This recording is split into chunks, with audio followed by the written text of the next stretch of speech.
রহস্য রোমাঞ্চে ভরা কিছু মন ভালো করে দেওয়া গল্প নিয়ে আমাদের বিশেষ নিবেদন আনপ্রেডিক্ট স্টোরিজ। আজকের গল্প স্নিগ্ধদ্বীপ চক্রবর্তীর লেখা চন্দ্রগ্রহণ। গল্প পাঠে সম্রাট সান্যাল, প্রীতম দেবনাথ এবং সৌমিতা চক্রবর্তী। পর্ব পরিচালনায় স্নিগ্ধদ্বীপ চক্রবর্তী, সম্পাদনায় প্রীতম দেবনাথ, শব্দ পরিকল্পনা ও মিশ্রণে প্রীতম দেবনাথ। শুরু হচ্ছে আজকের গল্প স্নিগ্ধদ্বীপ চক্রবর্তীর চন্দ্রগ্রহণ।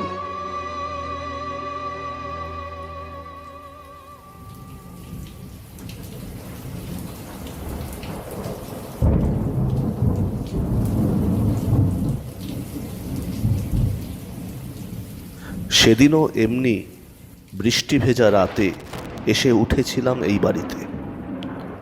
সেদিনও ভাবিনি এই রাজবাড়ির কালো ছায়া আমার জীবনের প্রত্যেকটা মুহূর্তে এভাবে তাড়া করে বেরোবে।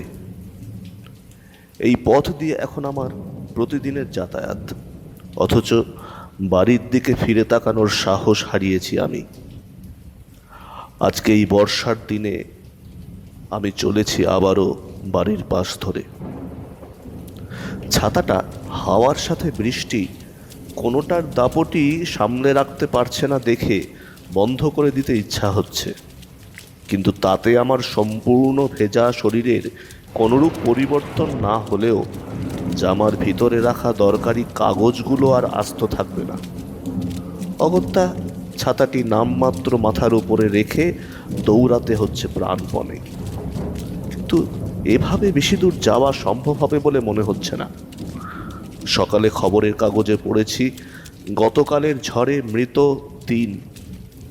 এখন যেটা প্রথমেই করা উচিত একটা মজবুত আচ্ছাদন খোঁজা, নচেত যে কোনো মুহূর্তে বিদ্যুৎপৃষ্ট হয়ে আগামীকালের কাগজে নাম তোলা ছাড়া গতি নেই।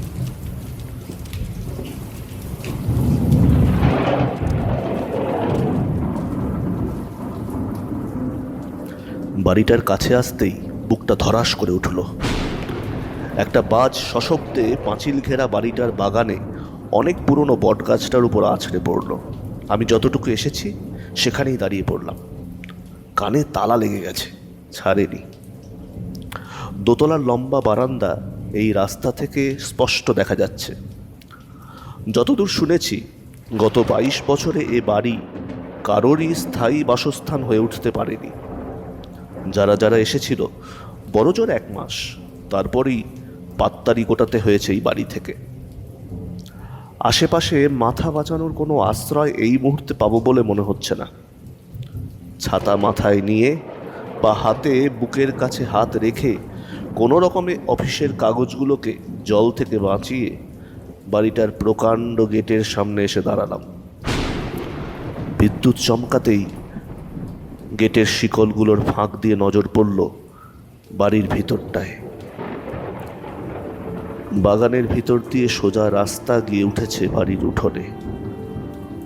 উঠোন পার করলে 4 ধাপ সিঁড়ি, সিঁড়ি দিয়ে উঠে নিচতলার ছোট বারান্দা, যার 2 প্রান্তে 2টি ঘর অন্দরমহলকে বাইরের জগৎ থেকে আলাদা করে রেখেছে। কোনোভাবে মরচে ধরা ওই লম্বা বড় গেট খুলতে বেশ কসরত করে নিতে হলো। আমি ভিতরে ঢুকলাম 22 বছর পর আবার। ভিতরে ঢুকে 1 পা বাড়াতেই পিছল খেয়ে পড়লাম মাটিতে। হাতে ভর দিয়ে কোনো মতে উঠে দাঁড়ালাম। ছাতাটা পাশেই পড়েছিল মাটিতে। তুলতে গিয়ে বুঝলাম মাজায় আবার টান ধরেছে। কোনোভাবে তুলে সামনের দিকে দোতলার বারান্দাটায় আবার চোখ পড়ল।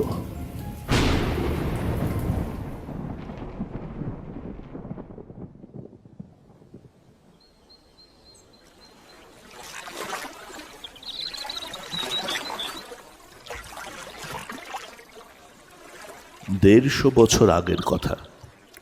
অতুলচন্দ্র রায় বাজরা নৌকাতে চেপে 4 জন রক্ষী নিয়ে পদ্মা নদী ধরে কলিকাতার উদ্দেশ্যে রওনা দিলেন। জমিদারি হলো বছর 20 এবার হাওয়া বদল না করলে কোনো কাজেই মন বসছে না। কলিকাতা ঘাটে নেমেই প্রথমেই খোঁজ করলেন বাইজি নাচের।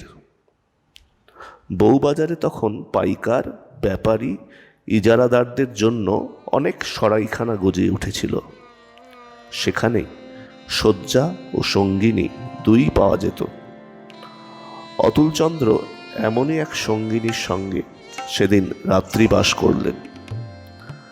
নেশায় বোধ জমিদার ঘুটঘুটে অন্ধকারে যে মেয়ে মানুষটির সাথে সহবাস করলেন তার মুখটা দেখার প্রয়োজন বোধ পর্যন্ত করলেন না। সকালে চোখ খুললে উঠে বসলেন তিনি। পাশের ঘরে পুজোর ঘণ্টার শব্দ বেশ খানিকক্ষণ ধরেই বেজে চলেছে। অবশেষে থামল। প্রসাদের থালা হাতে দরজা খুলে বেরিয়ে এলেন গতকালের শয্যা সঙ্গিনী। অতুলচন্দ্র ওই বেশ্যার সাথেই গোটা দিন কথা বলে কাটিয়ে দিলেন।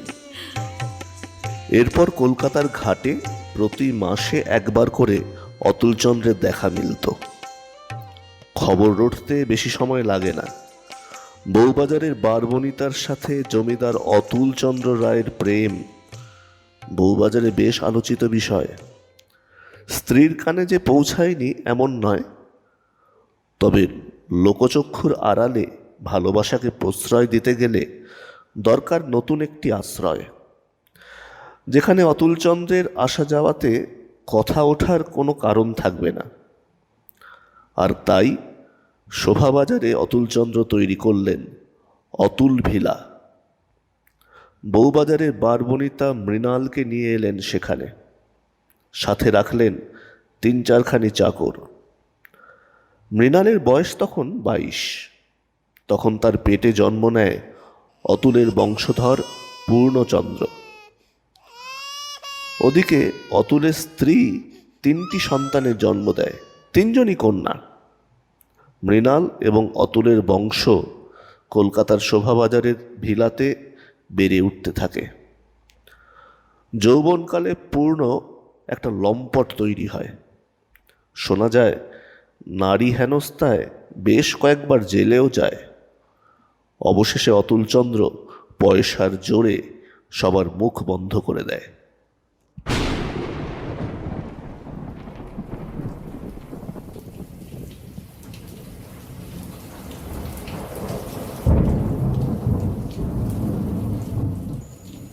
ঘর খুঁজতে খুঁজতে যে এক বিশাল রাজবাড়িতেই ঢুকে পড়ব, এটা স্বপ্নেও ভাবিনি।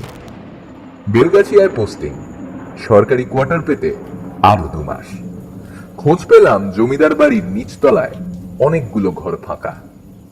বেশিরভাগ ঘরগুলো জীর্ণ অবস্থায় পড়ে আছে ঠিকই, তবে তার মধ্যে 2টো ঘর নাকি তবু থাকার মতন। জমিদার অতুলচন্দ্রের বংশধর সত্যেন বিদেশ থেকে পাশ করে আসা ডাক্তার। তিনি বিজ্ঞাপন দিয়েছেন ভাড়া বাড়ির জন্য। ঘোর বর্ষার দিনে শোভাবাজারের এই ভিলায় এসে পৌঁছই। গেট খুলে বাড়িতে ঢুকতেই থতমত খেয়ে যাই এক মুহূর্তের জন্য। প্রথমত, জমিদার বাড়ি আমি বিশেষ দেখিনি, আর দ্বিতীয়ত এত বড় বাড়ির এক কোণে আমাকে থাকতে হবে ভেবেই গা ছমছম করতে লাগলো। ঠিক তখনই নজর পড়ল দোতলার লম্বা বারান্দায় দাঁড়িয়ে থাকা ছোট্ট ছেলেটার দিকে। বৃষ্টির ছাট এসে বাড়ি মারছে ছোট্ট মুখখানিতে। সে দাঁড়িয়ে আছে অবিচল, এক দৃষ্টে বাঁ দিকের বাগানে তাকিয়ে। কি রে, তুই কোথায় গেলি? একটি মেয়ে মানুষের চিৎকার কানে এলো। শিশুটি ডাক শুনে একবার বাঁ দিকে তাকালো, আমারও নজর গেল দোতলার বারান্দার বাঁ দিকের দরজাটার দিকে। দরজা খুলে বেরিয়ে এলেন একজন মহিলা। দুধে আলতা গায়ের রং, চুল কোমরের তলা পর্যন্ত খোলা, ছড়ানো। আমি মুহূর্তের জন্য দাঁড়িয়ে পড়লাম। হৃদস্পন্দন খানিক হলেও বেড়ে গেল। উনি একবার বারান্দা থেকে ঝুঁকে তাকালেন নিচে আমার দিকে। ছাতা হাতে চুপচুপে ভিজে পোশাকে আমায় দেখে সম্ভবত উনি একটু দয়া পরবশ হয়ে বললেন, এ কি, বৃষ্টিতে বাইরে দাঁড়িয়ে কে? ভিতরে আসুন। মুখটা স্পষ্ট দেখলাম এবার। উনিও দেখলেন আমাকে। তারপর ছেলেটাকে ধমক দিতে দিতে আবার অন্দরমহলে ঢুকে গেলেন। আমি সেখানেই দাঁড়িয়ে থাকলাম বেশ কিছুক্ষণ। জ্ঞান হলো যখন স্বয়ং জমিদার বংশের কণ্ঠস্বর শুনতে পেলাম। এ কি, আপনি বৃষ্টিতে দাঁড়িয়ে কেন? ভিতরে আসুন। সত্যেনচন্দ্র গুরুগম্ভীর গলায় আমাকে ঘরে ঢুকতে বললেন। আমার হুঁশ ফিরল। সেদিনই প্রথম আলাপ, সেদিনই শেষ। শেষ বলা ভুল হবে, আরো একবার দেখা হয়েছিল, তবে সেটা একতরফা দেখা। প্রথম 2 দিন সময় কাটতে চাইতো না। মনে হতো কোনো ভুতুড়ে রাজবাড়িতে এসে রাত্রি যাপন করছি। অফিস থেকে ফিরতে রাত হতো। ঘরে একটা রেডিও ছিল। পাতকুয়োতে মুখ হাত ধুয়ে এসে খাটে বসে ওতেই গান শুনতাম। মাঝে মধ্যে তো একটা শব্দ আসতো উপরতলা থেকে, একটা চাকর আসতো সকাল করে। আমি অফিস যাওয়ার আগে দেখতে পেতাম তাকে। রাতে আমি আসার পূর্বেই সে বাড়ি চলে যেত। 1 সপ্তাহ কেটে গেল এভাবেই। রবিবার ছুটির দিনে আমি বাগানের সামনেটায় একটু বেরোলাম ঘুরতে, বাড়িটাকে একটু মেপে নিতে। বাড়ির সামনের রাস্তাটা একটা ভাগ হয়ে বাড়ির পাশ কাটিয়ে পিছন দিকে বেঁকে গেছে। ওদিকে এগোতে যাব এমন সময় উপরের বারান্দা থেকে মহিলা কণ্ঠস্বর এলো। বলছি, কিছু মনে করবেন না, একটা কথা বলবো। আমার ছেলেটা না নিচেই আছে, একটু চোখে চোখে রাখলে না খুব ভালো হয়, এত দুরন্ত হয়েছে আজকাল। হাসি মুখে মহিলাটি বলে চললেন। আমি কতটা ওনার কথা শুনলাম জানি না, তবে যতটুকু কানে এসেছে তাতে যে ওনার ছেলের কথা হচ্ছে তাতে কোনো সন্দেহ নেই। হঠাৎ আমার পিছন থেকে বাচ্চাটি এসে জড়িয়ে ধরল পা দুটো, বলল, ধাপ্পা। আমিও হাসি মুখে ছেলেটিকে কোলে তুলে নিয়ে উপরে তাকিয়ে মাথা নেড়ে আশ্বস্ত করে দিলাম ওনাকে। অতুলচন্দ্রের বর্তমান বংশধর হলো গিয়ে এই আনন্দ।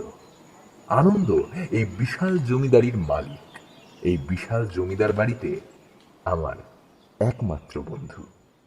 একদিন আমরা ঘুরতে ঘুরতে বাড়ির পিছন দিকটায় যেতে আবিষ্কার করি ওই পাশেও দোতলায় একটি বারান্দা রয়েছে, যেখানে এক বয়স্ক ভদ্রমহিলা কাপড় মেলছেন। সেদিনই আনন্দর মুখ থেকে জানতে পারি এ বাড়িতে সদস্য সংখ্যা মোট 4, আমি আসাতে আমাকে নিয়ে 5। আনন্দের ঠাকুমা বেঁচে আছেন। যতদূর আমার ধারণা, স্বামীর জমিদারি প্রথা হয়তো এই বৃদ্ধা নিজে চোখে দেখেছেন। অফিস থেকে ফিরলে সে ছেলে আমার কাছে এসেই যত আবদার, কত রকমের গল্প শুনবে, তারপর পড়া। অবশেষে রাত্রিবেলায় গল্প শুনিয়ে পড়া শেষ হলে এখানেই ঘুমিয়ে পড়ে আনন্দ, আমার ঠিক পাশে। আনন্দকে উপরে আমিই দিয়ে আসি প্রতি রাতে। প্রথম যেদিন সিঁড়ি দিয়ে উপরে উঠে আসি আনন্দকে কোলে নিয়ে, ঘুটঘুটে অন্ধকারে একটু ভয় পেয়ে গিয়েছিলাম আমি। উপরে উঠে খোলা দরজা পেরিয়ে একটা ঘরে ঢুকে অন্ধকারে ভ্যাবাচাকা খেয়ে যাই প্রথমটায়। দরজার শব্দ পেয়েই আনন্দের মা বেরিয়ে এসে আমার কোল থেকে ওকে তুলে নেন। তারপর বারান্দার উত্তরের ঘরটার দিকে এগিয়ে যেতে যেতে আমার উদ্দেশ্যে বলেন, আমি আলো নিয়ে আসছি, দাঁড়ান। আমিও যথাযথ আজ্ঞা পালন করে দাঁড়িয়ে থাকি সেদিন। একটা জ্বলন্ত মোম হাতে নিয়ে বারান্দা হয়ে সিঁড়ির পাশে এসে দাঁড়ালেন উনি। সেই প্রথম দেখলাম ওনার মুখটা এত কাছ থেকে। হাত থেকে মোমটা নিতে গিয়ে নজরে পড়ল ধপধপে সাদা চামড়ার উপরে জায়গায় জায়গায় আঁচড়ের দাগ। সদ্য আঁচড়ালে রক্ত যেভাবে বেরিয়ে আসতে চায় ঠিক সেই রকম। হাতের দিকে নজর পড়তেই আঁচল দিয়ে ঢেকে রাখার চেষ্টা করলেন উনি। আমিও অতটা আমল না দেওয়ার ভান করে মোম হাতে অতি সন্তর্পণে নিচে নেমে এলাম সিঁড়ি দিয়ে। গোটা রাত জেগেই কাটালাম। এভাবেই আমাদের দেখা হতে থাকে প্রতি রাতে।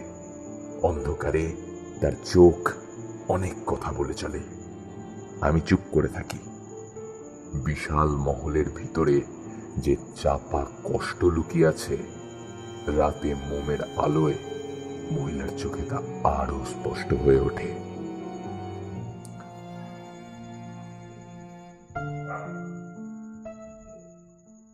ছয় মাস কেটে গেছে এই বাড়িতে। আমি দিনের বেলাতেও উপরের বারান্দাতে আনন্দের সাথে লুকোচুরি খেলার অনুমতি পেয়েছি। একবার আনন্দ চোখ বড় বড় করে বলেছিল, 3 তলার চিলেকোঠায় যাওয়া বারণ। ওখানে কি আছে জানো? আনন্দের প্রশ্নের উত্তর মাথা নেড়ে খুব গম্ভীর হয়ে বলেছিলাম, জানি না তো, কে থাকে উপরে? কেমন একটা অদ্ভুত ভঙ্গি করে কিছু একটা দেখাতে যাবে, ঠিক তখনই আনন্দের মা ধমক দিয়ে ওঠেন, আনন্দ। এক সন্ধ্যায় রেডিওতে গান চালিয়ে অফিসের কয়েকটা কাজ সেরে নিচ্ছিলাম। পাশে বসেছিল আনন্দ, কাগজ নিয়ে মনোযোগ দিয়ে নৌকা বানাচ্ছিল। হঠাৎ দ্রুত পায়ে দৌড়ে যাওয়ার শব্দ এলো দোতলা থেকে। পুরো বারান্দা মনে হলো কেউ দ্রুত পার হয়ে গেল। আমি তাকালাম আনন্দের দিকে, আনন্দ আমার দিকেই তাকিয়েছিল। কিছু বলতে যাওয়ার আগেই ভারী পায়ের শব্দ একইভাবে দোতলার পুরো বারান্দাটা দৌড়ে পার করে ফেলল। দুটো পায়ের শব্দ একেবারেই আলাদা, এ নিয়ে কোনো সন্দেহ নেই। তবে আরো বেশি অবাক করলো যেটা, সেটা আনন্দ। সামান্য মুখ বেঁকিয়ে হাসলো আনন্দ। হাসিটা বেশ তাচ্ছিল্যের, যেন এমনটা প্রায় হয়ে থাকে। আমরা কিছুক্ষণ চুপ থেকে আবার নিজেদের কাজে ব্যস্ত হয়ে পড়ি।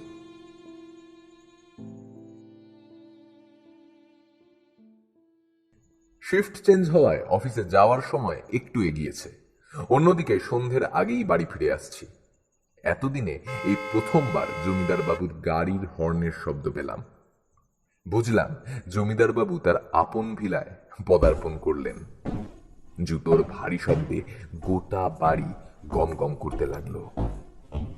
সিঁড়ি দিয়ে দোতলায় উঠে গেলেন তিনি।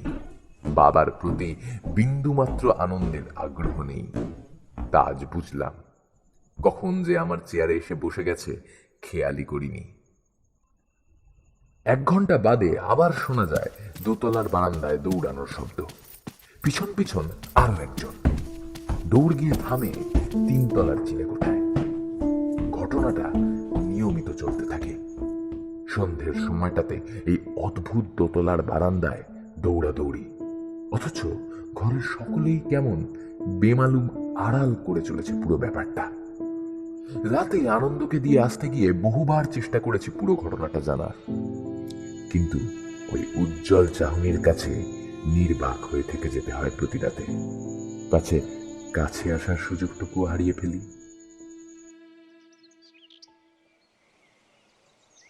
হঠাৎ একদিন মায়ের অসুস্থ হয়ে পড়ার খবর আসে গ্রাম থেকে। অফিসে 1 সপ্তাহ ছুটি নিয়ে আনন্দকে কিচ্ছু না বলে রওনা দিই দেশের বাড়ির জন্য। মায়ের রোগ তেমন কিছু না হলেও সারতে সারতে 1 সপ্তাহের বেশি লেগে যায়। ঘরে আমার বোন একা সামলে উঠতে পারছিল না।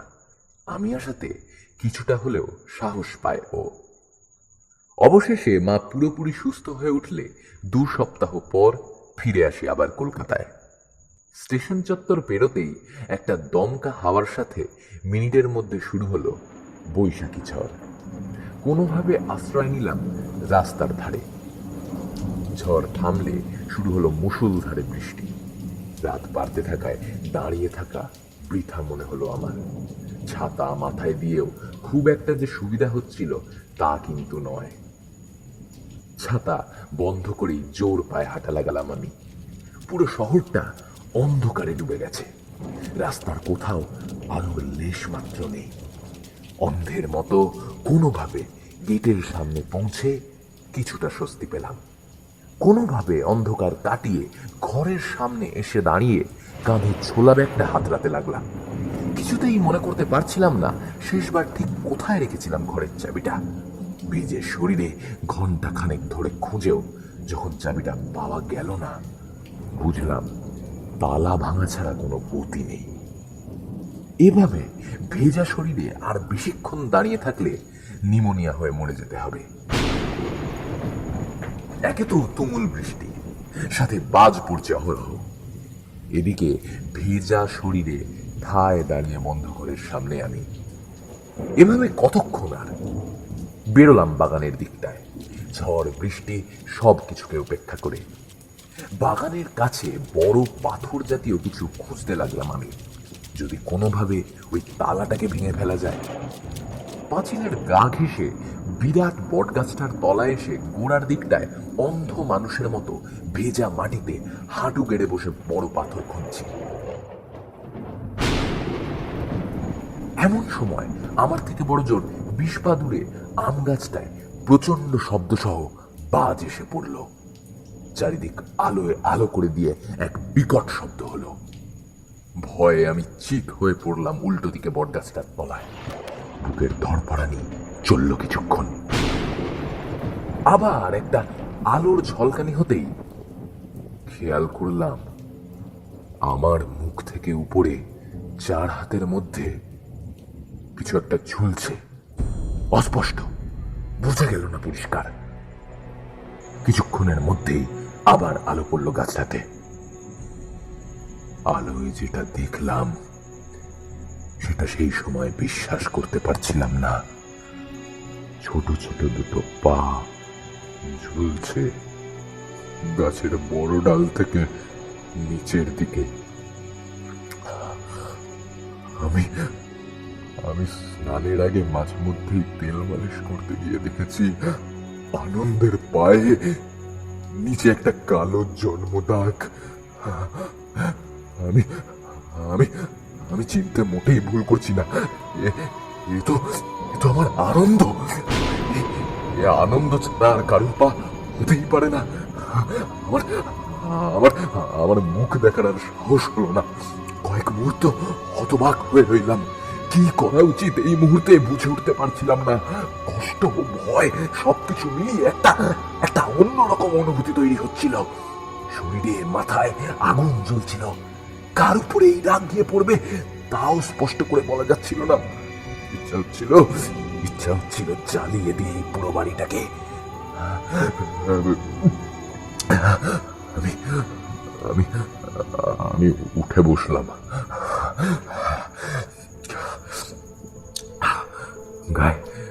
গায়ে নতুন একটা জোর অনুভূত হলো। আমি কোনো রকমে হাঁটা লাগালাম সিঁড়ির দিকে। অন্ধকার সিঁড়ি দিয়ে দোতলায় লাফিয়ে উঠে এসে অন্ধকারে অন্দরমহলে যে দরজা পেলাম ধাক্কাতে লাগলাম আমি। প্রতিটা দরজাই খোলা। তবে এত ঘুটঘুটে অন্ধকারে ঘরে কেউ বসে থাকলেও বোঝার উপায় ছিল না আমার। কিছুক্ষণ দোতলার প্রতিটা ঘরে অন্ধকার ঠেলে ঘুরে আসার পর ভেজা শরীরে হাঁপাতে হাঁপাতে মাথা কাজ করা শুরু হলো আমার। এবার মনে হলো বেকার খুঁজে যাচ্ছি আমি। বাচ্চাটাকে ঝুলিয়ে কি আর এ বাড়িতে বসে থাকবে কেউ? হয়তো পালিয়েছে সবকটা। কিন্তু কিন্তু কেন? একটা নিষ্পাপ শিশু হত্যার মতো ঘৃণ্য কাজের কারণটা কি? বারান্দায় ঠেস দিয়ে বসে অঝরে কাঁদছি আমি। প্রত্যেক মুহূর্তে মনে পড়ছে আনন্দের মুখ। অফিস থেকে ফেরার পর একমাত্র খেলার সঙ্গী আমার আনন্দ। পড়া লেখা সে তো আমাকে রেখে করতো না। ছুটির দিনগুলোয় আমরা লুকোচুরি খেলতাম সারাটা দিন। ওই ওই বট গাছের পিছনে লুকিয়ে পড়তাম। আমি আমি দেখেও না দেখার ভান করে থাকতাম।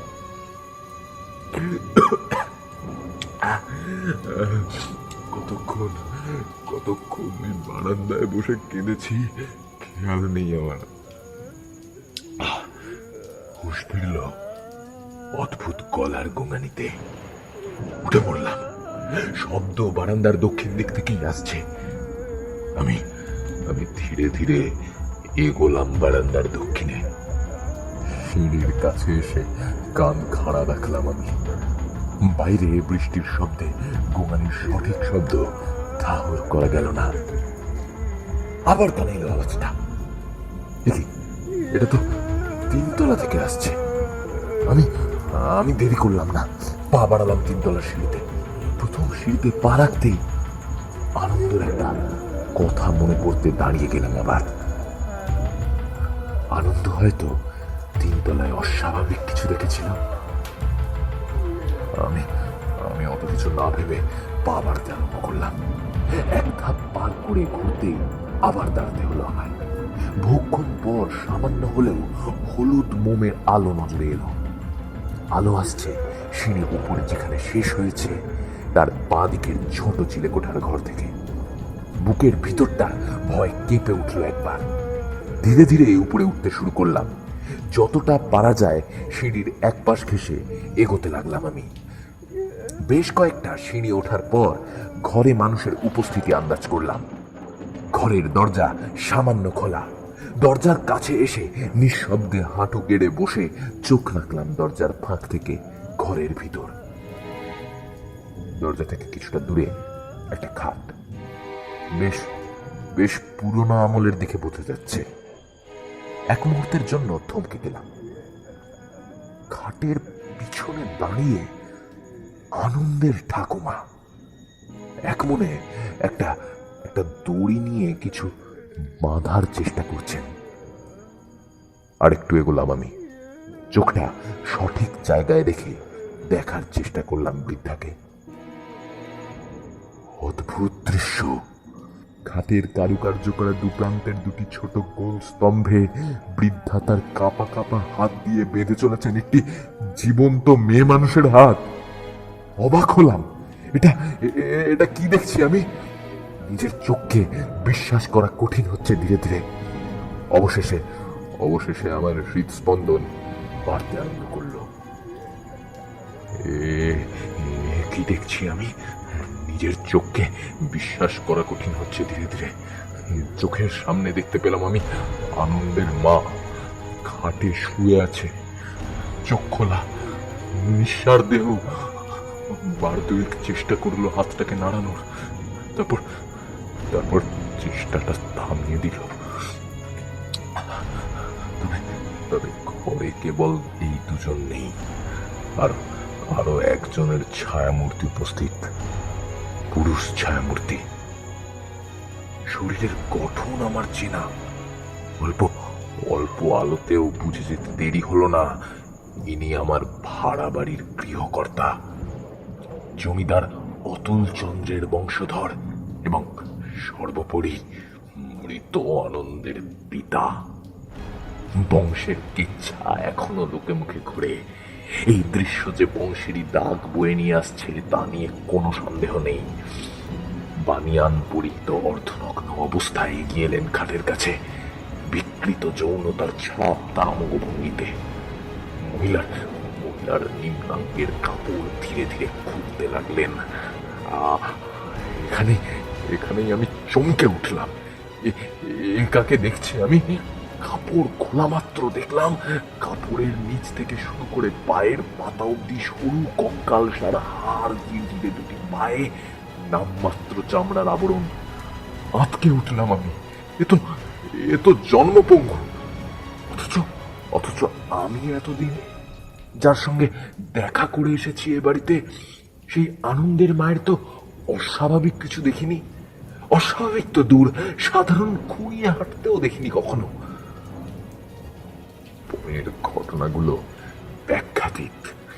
সহ্য হচ্ছিল না। দৈত্যের মতো ঝাঁপিয়ে পড়লো লোকটা পঙ্গু নিরুপায় মানুষটির উপরে। ধর্ষণ চলল ক্রমাগত। সামনে থেকে দাঁড়িয়ে সবটুকু দেখে আমার গা গুলিয়ে আসছিল। আর ওই বৃদ্ধা সবটুকু নিজের চোখে দেখে চলেছেন। গা গুলিয়ে উঠছে আমার যখনই মনে পড়ছে এই বৃদ্ধাও নাকি এই পশুর সমবিকৃত রুচির মানুষটার জন্মদাত্রী, সাথে নিজেও একজন নারী হয়েও সামনের নারীর যন্ত্রণা উপভোগ করছেন এরকম ভাবে। না না, গা ঘিন ঘিন করছে। এই মুহূর্তে এই নোংরা বাড়ি থেকে বেরিয়ে যেতে হবে। এখানে এক মুহূর্ত থাকা অসম্ভব। আমি এগোলাম দোতলার দিকে। দ্রুত নেমে এলাম দোতলায়। বারান্দার দিকে শেষবারের মতো চোখ ফেরালাম। বৃষ্টি কিছুটা হলেও থেমেছে। আমি দাঁড়ালাম। বারান্দায় আনন্দের সাথে খেলার দিনগুলো চোখের সামনে ভেসে উঠতে লাগলো একে একে। আবার চোখের কোনায় দুপোটা জল এসে ভারী করে দিল চোখকে।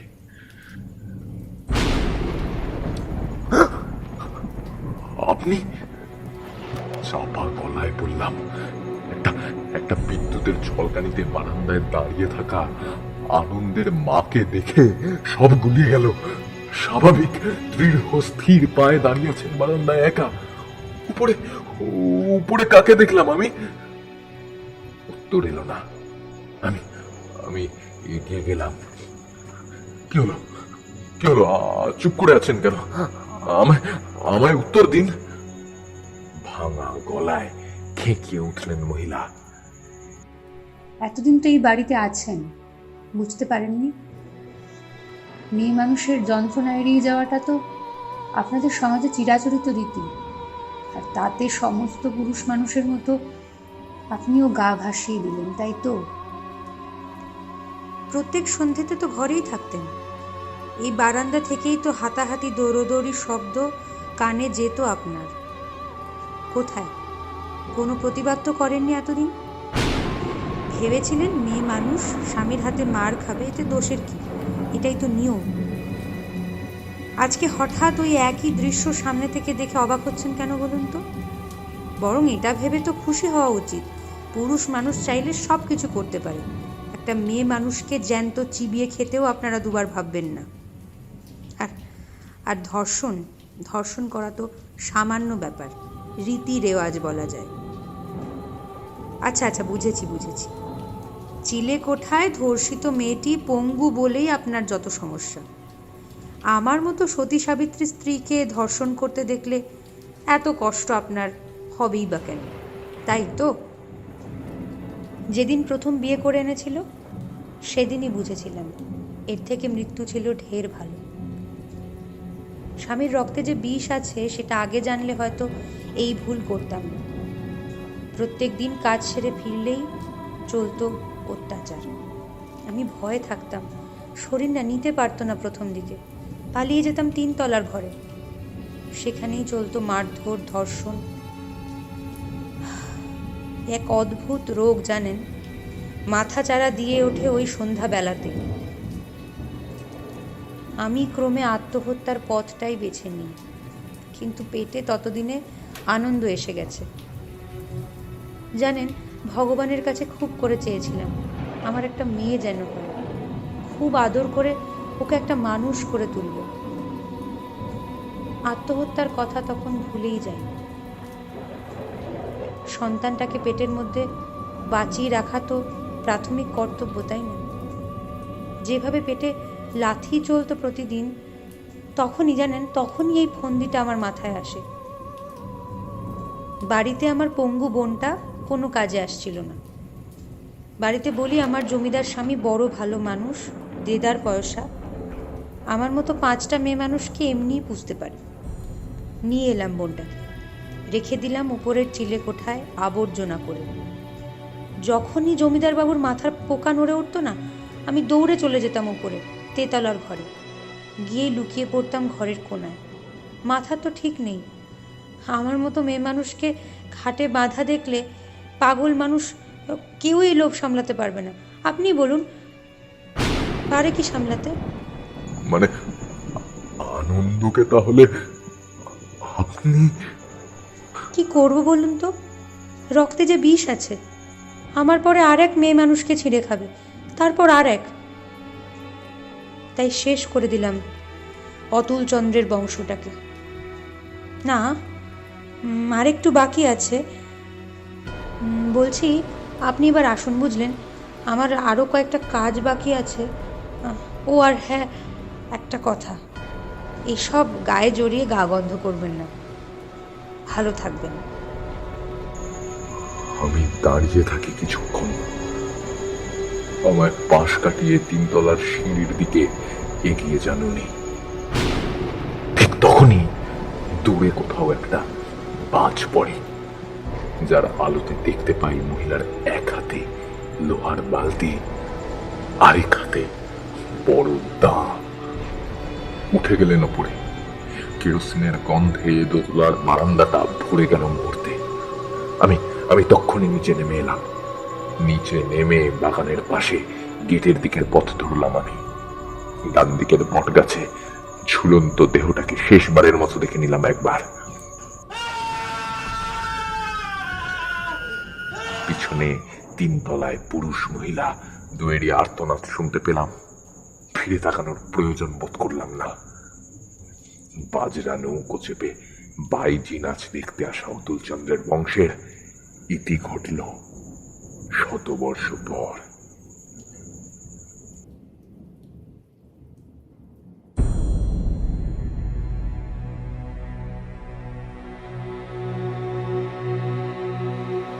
শুনলেন আজকের গল্প চন্দ্রগ্রহণ।